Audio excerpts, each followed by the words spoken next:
அம்பேத்கரை வைத்து அரசியல் நடக்கிறது. அம்பேத்கருக்கு தொகுத்து வழங்குறதுக்கு வேறு யாருமே கிடைக்கலையா அப்படின்ற மாதிரி. அந்த புத்தக வெளியீட்டு விழாவில் ஆதவ் அர்ஜுன் அவர்கள் பங்கேற்கலாம் என்று அவருக்கு நான் என்னுடைய இசைவை தெரிவித்தேன். ஆரம்பத்திலிருந்தே அந்த புத்தகத்தை உருவாக்குவதில் அவருடைய முயற்சி இருந்தது. அப்படி ஒரு புத்தகத்தை உருவாக்க வேண்டும் என்பதில் அவர் காட்டிய ஈடுபாடு எனக்கு தொடக்கத்திலிருந்தே தெரியும்.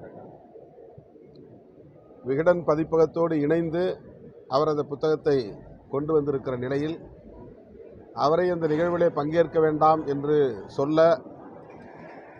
எனக்கு உடன்பாடு இல்லை. ஆனால் அவர் என்னிடத்தில் கேட்டார், நீங்கள் பங்கேற்காத போது நான் பங்கேற்கலாமா என்று என்னிடத்தில் கேட்டார்.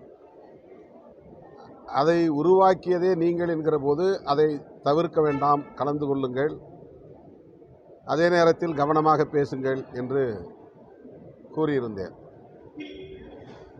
ஆகவே என்னுடைய அனுமதி இல்லாமல் அவர் போகவில்லை. அவரை போக வேண்டாம் என்று சொல்லுவது ஜனநாயகம் இல்லை.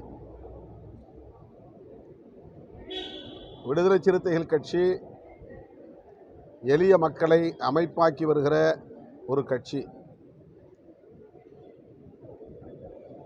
இதில் இத்தனை காலமும் நாங்கள் ஜனநாயகபூர்வமாகத்தான் எல்லா முடிவுகளையும் எடுத்திருக்கிறோம். ஒவ்வொரு கட்சிக்கும் ஒவ்வொரு அணுகுமுறை உண்டு. ஒவ்வொரு கட்சி தலைமைக்கும் ஒரு பின்னணி உண்டு. மற்ற கட்சிகளைப் போல விடுதலை சிறுத்தைகள் கட்சியும் முடிவெடுக்க வேண்டும் என்று பலரும் எதிர்பார்க்கிறார்கள். விடுதலை சிறுத்தைகள் கட்சி தொடக்கத்தில் ஒரு தலித் இயக்கம் என்கிற அடையாளத்தோடு பொதுப்பணியில் ஈடுபட்டது. அரசியல் இயக்கமாக மாற நாங்கள் எடுத்துக்கொண்ட பல்வேறு முயற்சிகளுள் ஒன்று,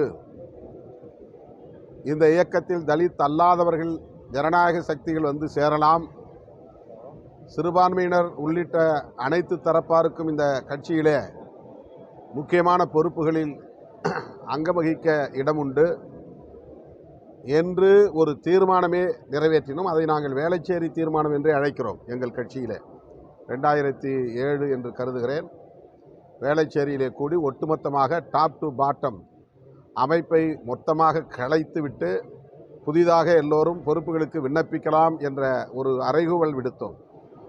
அதிலிருந்து இந்த இயக்கத்தில் ஏராளமான ஜனநாயக சக்திகளாக இருக்கிற தலித் அல்லாதவர்கள் புரட்சியாளர் அம்பேத்கரின் கொள்கைகளை, தந்தை பெரியாரின் கொள்கைகளை, மாமேதை மார்க்ஸ் சிந்தனைகளை ஏற்றுக்கொண்டவர்கள் இந்த இயக்கத்திலே தங்களை இணைத்து கொண்டு பணியாற்றி வருகிறார்கள். அந்த வரிசையிலே ஆதவ் அர்ஜுன் அவர்களும் ஒருவர். எங்கள் கட்சியிலே துணை பொதுச் செயலாளர்கள் பொறுப்பு 10 பேருக்கு வழங்கப்பட்டிருக்கிறது. அமைப்பு செயலாளர் பொறுப்பு 10 பேருக்கு. அதிலே தலித் அல்லாதவர்களும் உண்டு. தலித் அல்லாதவர்கள் மீது ஒழுங்கு நடவடிக்கை எடுக்க வேண்டிய தேவை எழுந்தால் தலைவர், பொதுச் செயலாளர் உள்ளிட்ட உயர்நிலை குழுவிலே கலந்தாய்வு செய்து அவர்கள் மீதான நடவடிக்கையை ஒரு முறைக்கு இருமுறை பரிசீலித்து தான் எடுப்போம். இதை நாங்கள் ஒரு நடைமுறையாக கொண்டிருக்கிறோம். ஏனென்றால் தலித் அல்லாதவர்கள் கட்சிக்குள்ளே வருகிற போது அவர்களுக்கு ஒரு இன்செக்யூர்டான பாதுகாப்பற்ற உணர்வு ஏற்பட்டுவிடக்கூடாது. அவர்களுக்கு பாதுகாப்பை உறுதிப்படுத்த வேண்டியது தலைமையின் பொறுப்பு, தலைமையின் கடமை. கட்சி தேர்தலுக்கு வராததற்கு முன்பு நாங்கள் மையக்குழு, சென்ட்ரல் கமிட்டி என்கிற குழுவிலே விவாதித்து தான் ஒழுங்கு நடவடிக்கை எடுப்போம். இன்றைக்கும் பைலாஸ், துணை விதிகள் அப்படியே தான் இருக்கிறது. இன்னும் நாங்கள் அதை கூட மாற்றவில்லை. ஆகவே துணை செயலாளர் என்கிற அளவிலான பொறுப்பு ஒழுங்கு நடவடிக்கைக்கு உள்ளாக்கப்படுகிற போது, அதிலும் தலித் அல்லாதவர்கள் அந்த பொறுப்பிலே இருந்து ஒழுங்கு நடவடிக்கைக்கு உள்ளாக்கப்படுகிற போது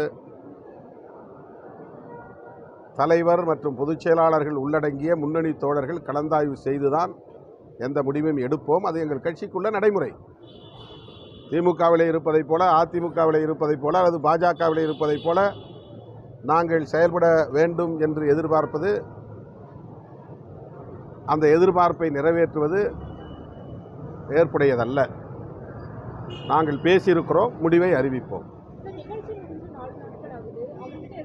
6ஆம் தேதி தானே முடிஞ்சது.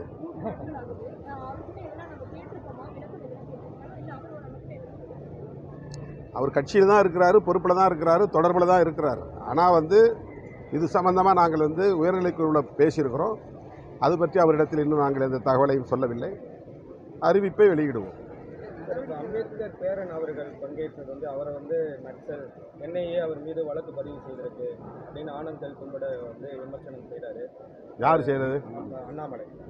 அவர் மீது என்ஐஏ வழக்கு இருக்கு, அவர் நக்சல், அவரை கூப்பிட்டு ஒரு பெரிய நிகழ்ச்சி, அம்பேத்கர் நிகழ்ச்சியில் பங்கேற்க வைக்க. அவர் மீதான குற்றச்சாட்டு ஆதாரமற்றது என்பதனால்தான் அவர் விடுதலை செய்யப்பட்டிருக்கிறார். அவருடைய உடன்பிறப்பு ஒருவர் தலைமறைவாகி இருக்கிறார் என்கிற சந்தேகத்தின் பெயரில் அவரை பிடித்து சென்றது என்ஐஏ துறை, அவ்வளவுதான். அவர் வெளிப்படையாக பல துறைகளில் உயர்நிலை பொறுப்புகளில் இருந்து பணியாற்றியவர். ஐஐடி போன்ற உயர்கல்வி நிறுவனங்களில் பணியாற்றிய ஒரு பேராசிரியர். ஆனால் இடதுசாரி சிந்தனையாளர். புரட்சியாளர் அம்பேத்கருடைய பேத்தியின் கணவர், பிரகாஷ் அம்பேத்கருடைய தங்கையின் கணவர். அவர் நீதிமன்ற அனுமதியோடு தான் தமிழ்நாட்டுக்கு வந்தார். சட்டப்பூர்வமாகத்தான் அனுமதி பெற்றிருக்கிறார். அவரை மராட்டிய மாநிலத்தில் பல நிகழ்ச்சிகளுக்கு எல்லோரும் அழைக்கிறார்கள். அவரை மேலும் தீவிரவாத முத்திரை குத்தி அந்நியப்படுத்த முயற்சிப்பது அநாகரிகமான அரசியல். பாஜக இது போன்ற அரசியலை தமிழ்நாட்டுக்கு வடக்கே வைத்துக் கொள்ள வேண்டுமே தவிர தமிழ்நாட்டில் வைத்துக் கொள்ளக்கூடாது. யாரு?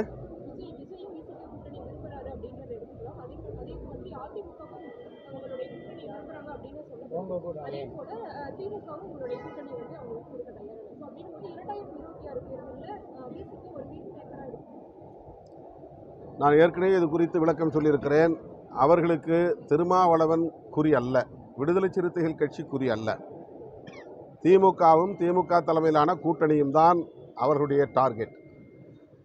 2019, 2021, 2024 என்று தொடர்ந்து 3 பொதுத் தேர்தல்களில் இந்த கூட்டணி கட்டுக்கோப்பாக இருந்து மாபெரும் வெற்றியை பெற்றிருக்கிறது, மக்கள் செல்வாக்கோடு. இதை அவர்களால் ஏற்றுக்கொள்ள முடியவில்லை. குறிப்பாக பாரதிய ஜனதா கட்சியும் RSSம் எப்படியாவது இந்த தேர்தலுக்கு முன்னரே இந்த கூட்டணியை சிதறடித்து விட வேண்டும் என்பதுதான் அவர்களின் நோக்கம். அதற்காக விடுதலை சிறுத்தைகள் கட்சியை ஒரு துருப்புச் சீட்டாக பயன்படுத்துவதற்கு அவர்கள் முயற்சிக்கிறார்கள் என்பதை எங்களால் உணர முடிகிறது. அதற்கு நாங்கள் ஒருபோதும் இடம் தர மாட்டோம். நாங்கள் ஏற்கனவே விடுதலை சிறுத்தைகளும் சேர்ந்து உருவாக்கிய மதசார்பற்ற முற்போக்கு கூட்டணியிலும் விடுதலை சிறுத்தைகளும் சேர்ந்து உருவாக்கிய இந்தியா கூட்டணியிலும் அங்கம் வகிக்கிறோம். எனவே எங்களுக்கு இன்னொரு அணி என்கிற சிந்தையும் இல்லை, தேவையும் இல்லை.